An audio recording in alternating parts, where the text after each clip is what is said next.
दोस्तों नमस्कार, ये है मार्गदर्शन फॉर सिविल सर्विसेज। मैं अनुराग चौधरी। दोस्तों आज की वीडियो में आप पढ़ेंगे राजनीति विज्ञान का अत्यंत ही महत्वपूर्ण टॉपिक समाजवाद और साम्यवाद। इसमें आप पढ़ेंगे समाजवाद और साम्यवाद में प्रमुख अंतर यानी difference between socialism and communism. दोस्तों समाजवाद और साम्यवाद दोनों ही शब्द बहुतायत से प्रयोग होते हैं और काफ़ी हद तक ये एक दूसरे के पर्याय के रूप में भी प्रयोग किए जाते हैं, लेकिन वास्तव में दोनों में काफ़ी अंतर है। देखा जाए तो समाजवाद और साम्यवाद एक ही उद्देश्य की पूर्ति के लिए दो पद्धतियां हैं और ये भी कहा जाता है कि समाजवाद साम्यवाद का पहला चरण है और यह एक प्रकार से साम्यवाद तक जाने का माध्यम या रास्ता है। मार्क्स भी समाजवाद की बात करता है, लेकिन वह साम्यवाद में विश्वास करता है। उसने शांतिपूर्ण नहीं बल्कि क्रांति का मार्ग अपनाया, क्योंकि साम्यवाद की स्थापना के लिए सर्वहारा या श्रमिक वर्ग द्वारा पूंजीवाद के विरुद्ध क्रांति की जाती है, तब जाकर एक वर्गविहीन और राज्यविहीन समतावादी न्यायपूर्ण समाज की स्थापना होती है। आज की वीडियो में आप इसी के बारे में पढ़ेंगे कि समाजवाद और साम्यवाद क्या हैं तथा दोनों में प्रमुख अंतर क्या हैं। आइए शुरू करते हैं आज का वीडियो। आप इसका पीडीएफ भी डाउनलोड कर सकते हैं, लिंक मैं डिस्क्रिप्शन बॉक्स में डाल दूंगा। दोस्तों सामान्य रूप में देखा जाए तो समाजवाद यानी सोशलिज्म और साम्यवाद यानी कम्युनिज्म में अंतर नहीं किया जाता है। साधारण बोलचाल में कोई कभी समाजवाद या साम्यवाद कह देता है, तो सामान्य रूप में समाजवाद और साम्यवाद में अंतर नहीं किया जाता है, क्योंकि दोनों का जो मूल उद्देश्य है वो है समानता की स्थापना करना। लेकिन सैद्धांतिक दृष्टि से देखें या कार्य रूप में देखें तो दोनों ही अवधारणाओं में बहुत अंतर है। दोनों में अंतर समझने से पहले सबसे पहले हम शॉर्ट में जानेंगे समाजवाद क्या है और उसके बाद जानेंगे साम्यवाद क्या है, तब हम इन दोनों के बीच के प्रमुख अंतरों को समझेंगे। दोस्तों समाजवाद या सोशलिज्म क्या है? समाजवाद एक आर्थिक और राजनीतिक सिद्धांत है जो व्यक्ति के स्थान पर समाज को महत्व देता है। यानी यहाँ पर जो केंद्र में होता है समाजवाद में वो समाज होता है, व्यक्ति नहीं। समाजवाद का मूल उद्देश्य आर्थिक असमानता को दूर करना है और समानता आधारित समाज की स्थापना करनी है। इस सिद्धांत के अनुसार समाज में उत्पादन, वितरण और विनिमय के प्रमुख साधनों पर सार्वजनिक स्वामित्व और नियंत्रण होना चाहिए। समाजवाद की मान्यता है कि समाज में उत्पादन, वितरण और विनिमय के प्रमुख साधनों पर सार्वजनिक स्वामित्व और नियंत्रण होना चाहिए, ताकि जो सरकार है ऐसी नीतियां बना सके जिससे प्रत्येक व्यक्ति को अपनी क्षमता और परिश्रम के बल पर विकास के समुचित अवसर मिल सके। तो समाजवाद एक आर्थिक और राजनीतिक दर्शन है। ये व्यक्ति के स्थान पर समाज को महत्व देता है। व्यक्ति को महत्व व्यक्तिवाद में दिया जाता है, लेकिन समाजवाद में समाज को महत्व दिया जाता है। समाजवाद का मूल उद्देश्य आर्थिक असमानता को दूर करना होता है। आर्थिक असमानता यानी धन के आधार पर धन के वितरण में कोई असमानता या अन्याय न हो, यानी कोई भी धनी या निर्धन न हो, यही समाजवाद का मूल उद्देश्य है और ये कुल मिलाकर आर्थिक समानता या आर्थिक न्याय की स्थापना करना चाहता है। समाजवाद सिद्धांत के अनुसार दोस्तों समाज में उत्पादन, वितरण और विनिमय के प्रमुख साधनों पर सार्वजनिक स्वामित्व और नियंत्रण होना चाहिए। दोस्तों संपत्ति के उत्पादन तथा वितरण पर व्यक्तिगत नहीं बल्कि सामाजिक स्वामित्व समाजवाद का मूल है। समाजवाद के मूल में क्या है कि संपत्ति के उत्पादन और वितरण पर किसी व्यक्ति का व्यक्तिगत नहीं बल्कि समाज का सामाजिक स्वामित्व होता है। यह विचारधारा इस बात में विश्वास करती है कि पूंजीवाद या मुक्त बाजार की अर्थव्यवस्था केवल धनी वर्ग को लाभ पहुंचाती है। जो समाजवाद है वो एक प्रकार से पूंजीवाद की कमियों या व्यक्तिवाद के दोषों के फलस्वरूप उत्पन्न हुआ और ये मानता है कि पूंजीवादी व्यवस्था जो होती है वो मुक्त बाजार की अर्थव्यवस्था पर आधारित होती है, जिससे केवल धनी वर्ग को या पूंजीपति वर्ग को लाभ होता है, जबकि जो गरीब वर्ग है या श्रमिक वर्ग है उसको कोई लाभ नहीं होता है, उसका केवल शोषण होता है। तो इसीलिए समाजवाद एक ऐसे समाज की कल्पना करता है या व्यवस्था की बात करता है जिसमें आर्थिक साधनों पर सार्वजनिक स्वामित्व और नियंत्रण हो, ताकि सभी व्यक्तियों को समानता के आधार पर न्याय मिले, उनका आर्थिक शोषण न हो और समाज में आर्थिक समानता की स्थापना हो। समाजवाद में जो वितरण का सिद्धांत होता है वो मुख्य है। आप इसको ऐसे समझ सकते हैं कि समाजवाद में जो वितरण का नियम होता है वो ऐसे होता है कि प्रत्येक व्यक्ति अपने क्षमता के अनुसार कार्य करेगा और अपने कार्य के अनुसार पारिश्रमिक प्राप्त करेगा। तो प्रत्येक व्यक्ति अपने क्षमता के अनुसार कार्य करे और कार्य के अनुसार प्राप्त करे, यही समाजवाद में वितरण का मुख्य नियम होता है। अब आइए देखते हैं साम्यवाद यानी कम्युनिज्म क्या है। समाजवाद वह सामाजिक या राजनीतिक व्यवस्था है जिसमें निजी संपत्ति का कोई स्थान नहीं होता है।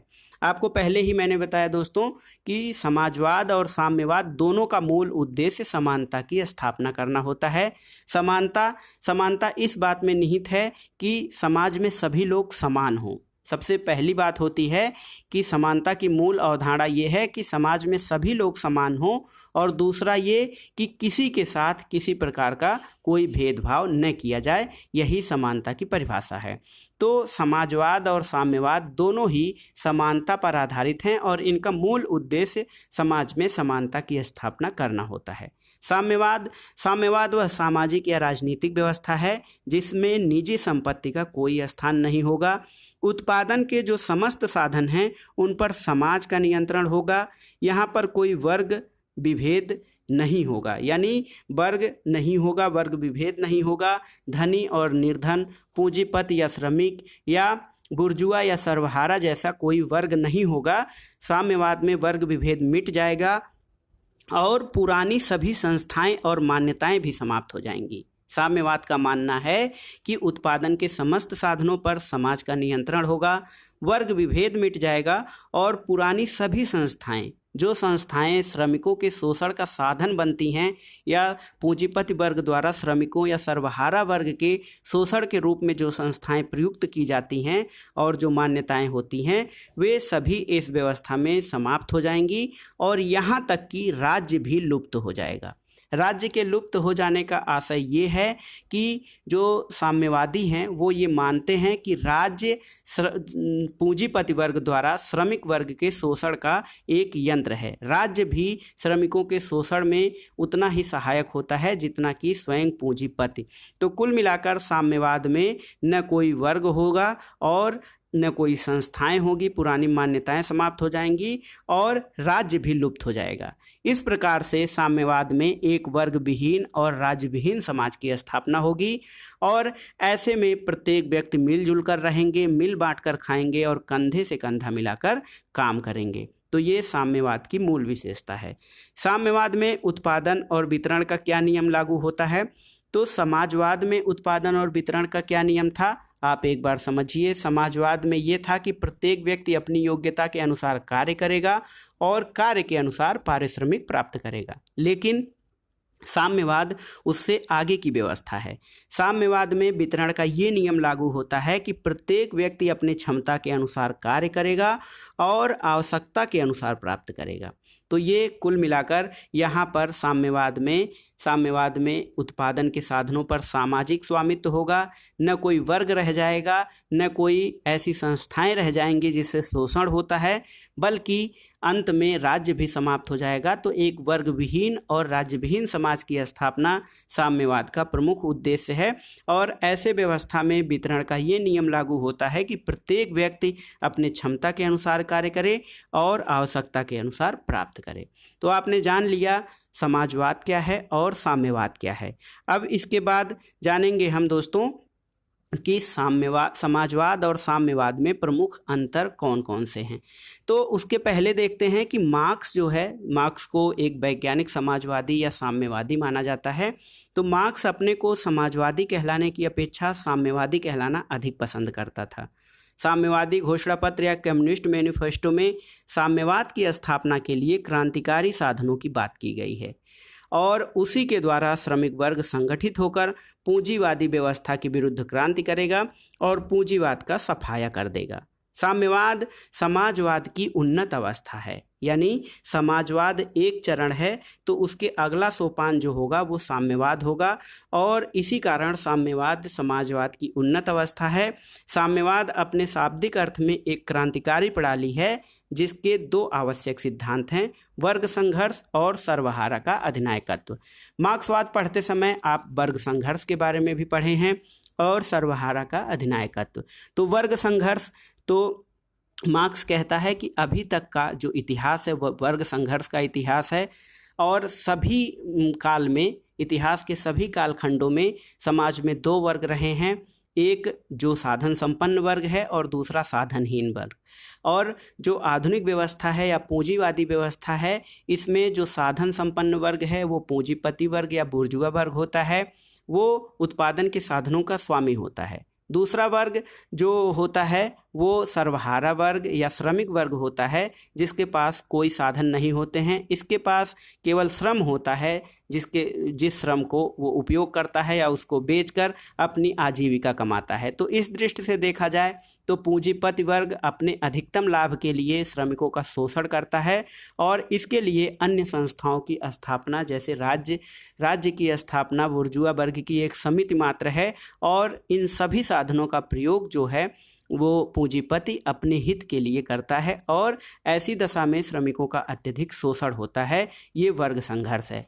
लेकिन मार्क्स की धारणा है, उसकी मान्यता है कि जब वर्ग संघर्ष अधिक मात्रा में बढ़ जाता है या अपने चरम पर पहुंच जाता है तो सर्वहारा वर्ग एकजुट होकर पूंजीवादी व्यवस्था के खिलाफ संघर्ष करता है, और इस संघर्ष में जो पूंजीपति होता है वो अत्यंत मुट्ठी भर लोग होते हैं, थोड़े से होते हैं, और जो श्रमिक वर्ग होता है संख्या में अधिक होता है। तो श्रमिक वर्ग पूंजीवादी जो व्यवस्था है उसका समापन कर देता है और अपना अधिनायकत्व स्थापित कर लेता है। तो वहाँ पर सर्वहारा वर्ग का अधिनायकत्व स्थापित हो जाता है, और ऐसे में क्या होता है, फिर उसके बाद सभी जो साधन होते हैं उनका सामाजिकरण कर दिया जाता है। न कोई श्रमिक रह जाता है और न ही कोई पूंजीपति, यानी वर्गों की समाप्ति हो जाती है, और धीरे धीरे राज्य की भी समाप्ति कर दी जाती है। तो साम्यवाद में एक वर्ग विहीन और राज्य विहीन समाज की स्थापना हो जाती है, और इसी को मार्क्स कहता है कि ये समता आधारित न्यायपूर्ण समाज होगा। समता आधारित इसलिए कि यहाँ पे कोई भी धनी या निर्धन नहीं है, सभी के पास समान संसाधन है, कोई धनी या गरीब नहीं है। न्यायपूर्ण समाज इसलिए कि यहाँ पर किसी के साथ अन्याय नहीं होता है, और न ही किसी के जो समानता का है उसको किसी आधार पर भेदभाव किया जाता है। तो वास्तव में मार्क्स का मानना है कि जो साम्यवाद है, वास्तविक समानता और न्याय की प्राप्ति साम्यवाद में ही हो सकती है, ऐसा मानना है मार्क्स के कम्युनिस्ट मैनिफेस्टो या दास कैपिटल के अनुसार उसका मानना है। अब आइए देखते हैं दोस्तों, समाजवाद और साम्यवाद में प्रमुख अंतर कौन से हैं। तो दोस्तों, समाजवाद और साम्यवाद में अंतर के लिए आपने समाजवाद और साम्यवाद के बारे में जान लिया है कि ये दोनों क्या हैं, इसकी अवधारणाएं क्या हैं, मूल तत्व क्या हैं। तो सबसे पहले पॉइंट में आप जानेंगे समाज और साम्यवाद में अंतर में कि साम्यवाद जो है वो समाजवाद की उन्नत अवस्था होती है। इस दृष्टि से देखा जाए तो समाजवाद साम्यवाद की स्थापना का एक चरण होता है। दूसरा अंतर है कि समाजवाद शांतिपूर्ण ढंग से पूंजीवाद को समाप्त करना चाहता है, जबकि साम्यवाद एक क्रांतिकारी पद्धति, हिंसा और रक्तपात यानी सर्वहारा वर्ग की क्रांति के द्वारा वो पूंजीवाद की समाप्ति करना चाहता है, और पूंजीवाद की समाप्ति के बाद एक वर्ग विहीन और राज्य विहीन समाज की स्थापना करना चाहता है। तीसरा अंतर यह है कि समाजवाद में राज्य को अत्यधिक महत्व दिया जाता है तथा असमानता को दूर करने के लिए राज्य को आवश्यक माना जाता है।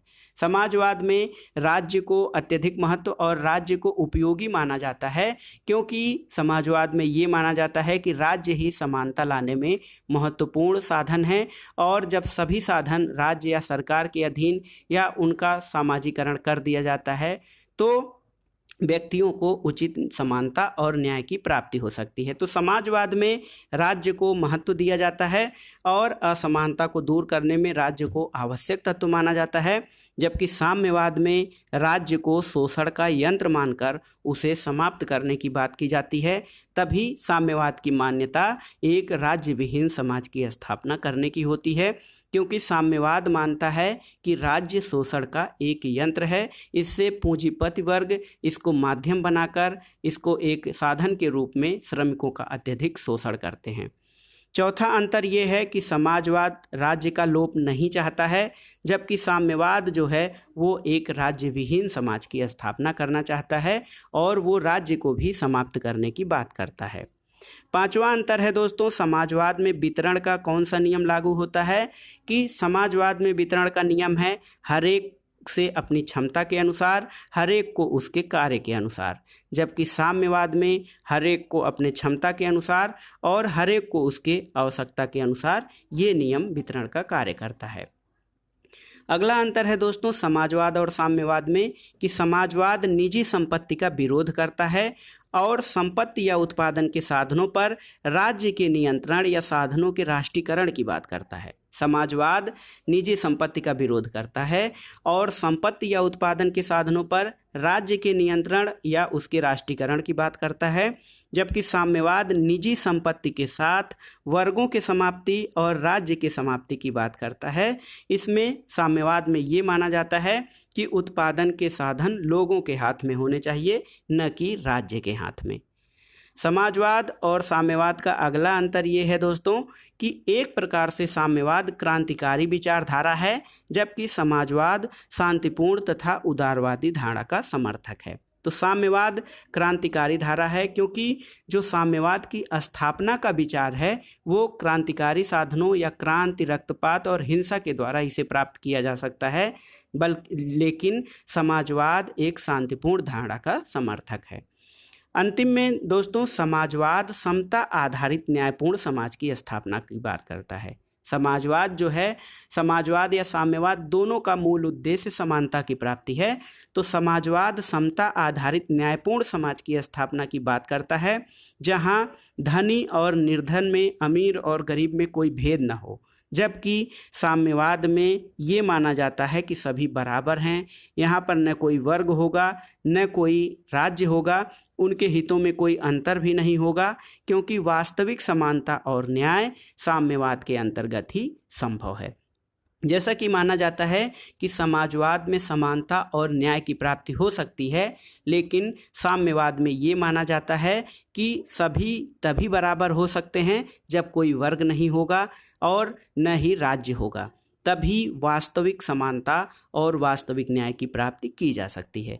तो दोस्तों ये था आज का वीडियो। इसमें आपने देखा समाजवाद क्या है, साम्यवाद क्या है, इसके अलावा मुख्य रूप से आपने देखा समाजवाद और साम्यवाद में प्रमुख अंतर कौन कौन से हैं।